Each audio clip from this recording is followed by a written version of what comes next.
Hello students, so I welcome all of you my YouTube channel Rathore classes Mirzaganj. Class 12 का chapter number 8 पढ़ रहे थे, उसमें से पार्ट 12 वीडियो अपलोड हो चुका है। आज का जो ये वीडियो है ये पार्ट 13 है, मतलब 13वां वीडियो। कौन सा वीडियो? 13वां वीडियो। क्लास 12 का चैप्टर नंबर 8 का 13वां वीडियो है। तो इस वाली वीडियो में हम क्या बात करने वाले हैं? कवक से होने वाला रोग। इसके पहले हम बहुत सारे रोग के बारे में पढ़ चुके हैं, जैसे बैक्टीरिया से होने वाला रोग, प्रोटोजोआ से होने वाला रोग, वायरस से होने वाला रोग। उसके बाद क्या पढ़ रहे हैं? कवक से होने वाला रोग। तो कवक से होने वाला रोग जो भी आपके बुक में दिया गया है, जो भी आपको पढ़ना है, आज उसी के बारे में डिस्कस करेंगे। तो देखिए यहाँ पे क्या लिखा हुआ, टॉपिक का नाम क्या है? कवक से होने वाला रोग। किससे होने वाला रोग? कवक से होने वाला रोग। तो इसमें से 3 रोग है। कितना रोग पढ़ना है आपको? 3 रोग। एक रोग को बोलते हैं रिंगवर्म, पहला को क्या बोलते हैं? रिंगवर्म। दूसरे को चर्म रोग बोलते हैं और तीसरे को बोलते हैं भोजन विषाक्तन। क्या बोलते हैं? भोजन विषाक्तन। तो कवक से होने वाले रोग में कितना रोग पढ़ना है? 3 रोग पढ़ना है। एक को बोलते हैं रिंगवर्म यानी कि दाद, और दूसरे को बोलते हैं चर्म रोग, और तीसरे को बोलते हैं भोजन विषाक्तन। बस यही तीनों पढ़ना है और ये क्या हो जाएगा? खत्म हो जाएगा। तो छोटा सा टॉपिक है, ये तीनों खत्म हो जाएगा। चलिए शुरू करते हैं। पहला है रिंगवर्म। पहला रोग का नाम क्या है? रिंगवर्म। तो यह रोग कवक के कारण होता है, सीधी सी बात है। क्यों? क्योंकि ये किससे होने वाला रोग है? कवक से होने वाला रोग है। तो अगर पूछेगा कि किस नाम के कवक से होने वाला रोग है, तो यह रोग कवक के 3 जेनरा से होता है। कवक के कितने जेनरा से होता है? 3 जेनरा से। इसके अलग अलग जेनरा होते हैं कवक के, तो उसके जेनरा से होता है। पहला है माइक्रोस्पोरम, दूसरा है ट्राइकोफाइटॉन, और तीसरा है एपिडर्मोफाइटॉन। ठीक है, देखिए इंग्लिश हिंदी सेम है।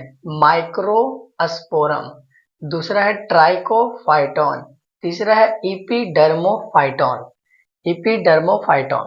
तो ये तीनों याद रखना पड़ेगा आपको कि रिंग वर्म नामक रोग यानी कि दाद नामक रोग कवक के 3 जेनरा से होता है। कितने जेनरा से होता है? 3 जेनरा से होता है। माइक्रोस्पोरम, ट्राइकोफाइटॉन और एपिडर्मोफाइटॉन। ये तीनों जेनरा से क्या होता है? रिंगवर्म नामक रोग होता है। अब चलिए इसका लक्षण देख लेते हैं। ठीक है, तो लक्षण क्या है इसका? त्वचा का सूखना। किसका सूखना? त्वचा का सूखना। तो अगर आपका त्वचा सूख रहा है तो इसका मतलब आपको रिंगवर्म होने वाला है। क्या होने वाला है? रिंगवर्म होने वाला है, यानी कि दाद होने वाला, वहां पर दाद होगा। यह रोग सूखे त्वचा पर होता है। रिंगवर्म नामक रोग कहाँ होता है? सूखे त्वचा पर होता है। जहां भी आपका त्वचा सूख जाता है वहां पर कौन सा रोग होता है? रिंगवर्म नामक रोग होता है। और क्या है? सूखे त्वचा पर खुजली होना। जहां भी त्वचा सूख गया वहां पर क्या होना? खुजलाहट होना, खुजली होना। तो दाद का मतलब क्या? दाद, खाद, खुजली होता है ना। खुजली वगैरह जानते हैं ना, तो खुजली एक रोग है। तो खुजली किसके वजह से होता है? कवक के वजह से होता है। तो वही है रिंग वर्म मतलब खुजली। और उस खुजली की जगह पर देखिएगा तो ऐसे ऐसे गोल गोल गोल गोल निशान हो जाएगा। कवक एकदम घेरा बना लेगा, कवक अपना घेरा बना लेगा वहां पर, और वहां पर त्वचा सूख जाएगा और आपको खुजली करने का मन करेगा। तो ये सब खुजली वाला रोग है। ठीक है, अच्छा, नोट पॉइंट में क्या ध्यान देना है? यह कवक गर्मी तथा नमी वाले स्थानों पर आसानी से वृद्धि करता है।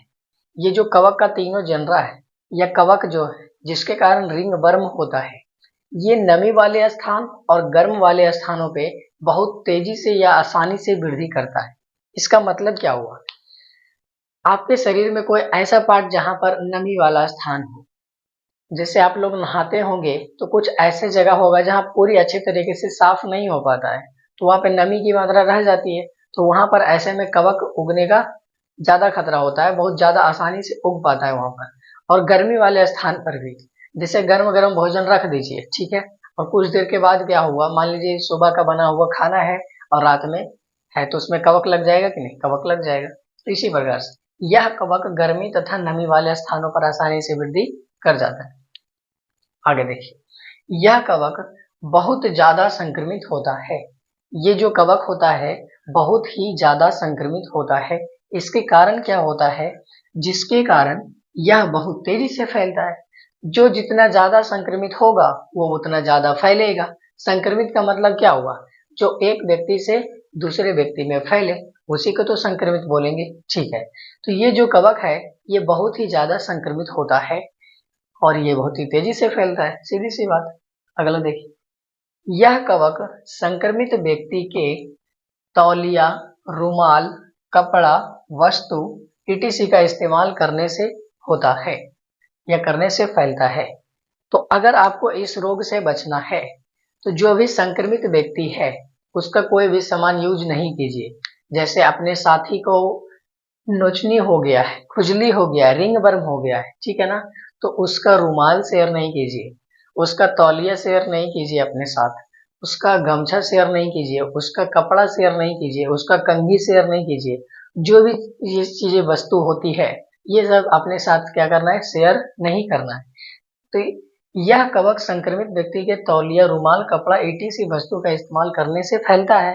तो ये हम जान रहे हैं कि ऐसे फैलता है तो हम उसका सामान क्यों यूज करेंगे, उसका यूज नहीं करेंगे, तो ऐसे में हम उस रोग से बच पाएंगे। ठीक, आगे देखिए, ये रिंग वर्म क्या हो गया, खत्म। दूसरा है चर्म रोग।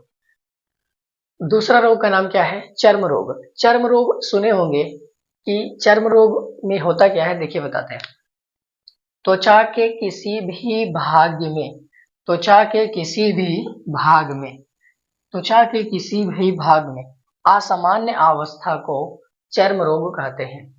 त्वचा के किसी भी भाग को असामान्य अवस्था को चर्म रोग कहते हैं। इसका मतलब क्या हुआ, ये त्वचा है और ये सामान्य अवस्था, यहाँ पर कुछ नहीं हुआ है तो इसको चर्म रोग नहीं बोलेंगे। लेकिन अगर यहाँ पर कुछ फुंसी निकल जाए, कुछ दाना निकल जाए, इसको असामान्य अवस्था बोलेंगे, तो इसको क्या बोलते हैं, चर्म रोग बोलते हैं। ठीक है, चर्म रोग कुछ नहीं है, त्वचा के किसी भी भाग की असामान्य अवस्था को चर्म रोग कहते हैं। त्वचा के किसी भी भाग की असामान्य अवस्था को चर्म रोग कहते हैं। चर्म रोग भी खत्म। अब तीसरा क्या बचा हुआ है, भोजन विषाक्तन। तीसरा क्या बचा हुआ है, भोजन विषाक्तन। नाम से ही समझ में आ रहा होगा, भोजन विषाक्तन मतलब भोजन का विष। किसका विष, भोजन का विष। क्या भोजन का भी विष होता है, हाँ, भोजन भी विष में बदल जाता है। देखिए, यह भी ऐसे कवक के कारण होता है जो खाने पीने की वस्तुओं में रोग उत्पन्न करता है। तो भोजन में ऐसे कवक उत्पन्न होता है जो खाने पीने की वस्तुओं में क्या करता है, रोग उत्पन्न करता है। इसी को बोलते हैं भोजन विषाक्तन। इसी को क्या बोलते हैं, भोजन विषाक्तन। सॉरी। और क्या होता है, इसके कारण भोजन खट्टा हो जाता है। तो कभी आप सुबह में जो भोजन बनाए हैं और शाम तक बच गया है, रात तक बच गया है, तो वो भोजन खट्टा हो जाता है कि नहीं, हो जाता है।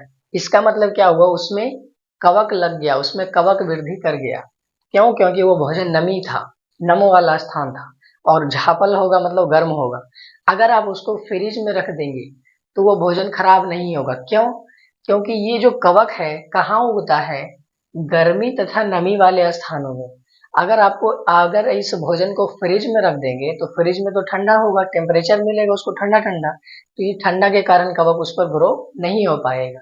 इसलिए भोजन को ऐसे ही रखेंगे तो वो खराब हो जाएगा, खट्टा हो जाएगा, उसमें एक अलग सी बदबू आने लगेगा। लेकिन अगर आप फ्रिज में रखेंगे तो वो खाना खट्टा नहीं होगा। इसलिए लोग क्या करते हैं, अपने भोजन को, बचे हुए भोजन को फ्रिज में रख देते हैं ताकि वो अच्छा रहे। ठीक है, वैसे तो भोजन जब भी पके तो आप उसको कोशिश कीजिए कि 90 मिनट के अंदर क्या कर लें, खा लें। 90 मिनट से ज्यादा ऐसे ही भोजन नहीं रखा होना चाहिए, ठीक है ना। तो इस प्रकार से क्या हुआ, रिंग वर्म, चर्म रोग और भोजन विषाक्तन समाप्त हुआ। रिंग वर्म सीधा सा बोले तो नोचनी या खुजली, ठीक है ना। तो जब भी आपको खुजली होता है मतलब वही रिंग वर्म है, उसको क्या बोलते हैं, रिंग वर्म है। और ये कवक के 3 जनर से होता है, ये तीनों आपको नाम याद रखना है, इसका लक्षण याद रखना है। और ये गर्मी तथा नमी वाले स्थानों पे बहुत ही तेजी से फैलता है, ये याद रखना है। ये बहुत ज्यादा संक्रमित होता है इसलिए जल्दी फैलता है। और फैलता कैसे है, संक्रमित व्यक्ति के रुमाल या कंघी या टी शर्ट कुछ भी वस्तु इस्तेमाल करने से फैलता है। बाकी ये तीनों तो आसानी है, ठीक है ना। तो इस प्रकार से क्या हुआ, कवक से होने वाला तीनों रोग हम लोग पढ़ लिए। तो आज का टॉपिक समाप्त होता है। अब अगला टॉपिक में मिलते हैं, अगले वीडियो में मिलते हैं। तब तक के लिए धन्यवाद।